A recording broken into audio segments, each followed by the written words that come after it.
Γεια σας, είμαι η Σκάρλιπο. Έτσι ξεκίνησε το πρώτο βίντεο στο YouTube. Και σήμερα είναι μια πολύ ξεχωριστή μέρα για μένα. Ένας ολόκληρος χρόνος έχει περάσει από τότε που ανέβασα το πρώτο μου βίντεο σε αυτό εδώ το κανάλι. Δεν ήξερα τότε τι ακριβώς περίμενα. Αν θα μείνετε μαζί μου, αν θα μου αρέσετε, αν εγώ θα συνεχίσω. Αλλά αποφάσισα να κάνω αυτό το βήμα. Γιατί ήθελα να μοιραστώ κάτι με εσάς. Και εδώ είμαστε, ένα χρόνο μετά, με κάθε βίντεο, κάθε σχόλιο, κάθε like, share ή εγγραφή. Εσείς κάνατε αυτό το κανάλι όχι απλά κανάλι, αλλά μια κοινότητα. Θέλω να σας πω ένα μεγάλο ευχαριστώ από καρδιάς σε όσους ήρθαν από το πρώτο βίντεο, σε όσους ήρθαν τώρα, σε όσους βλέπουν το βίντεο, σχολιάζουν, προτείνουν, μοιράζονται.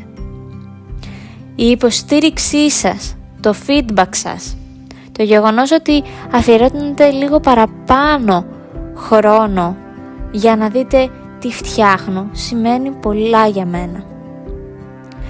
Αυτός ο χρόνος με δίδαξε όχι μόνο πώς να δημιουργήσω, πώς να επεξεργάζομαι βίντεο, αλλά και πόσο σημαντικό είναι να είσαι συνεπής, να έχεις υπομονή και να ακούς εσάς, το κοινό σου.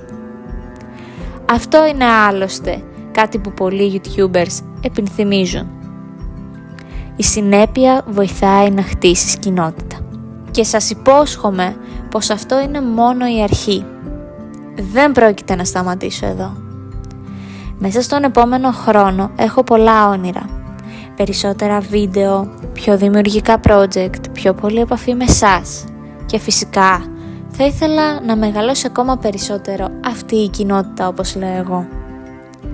Αν σας αρέσει αυτό που βλέπετε, αν ακόμα δεν έχετε κάνει subscribe, θα χαρώ πολύ να μείνετε μαζί μου.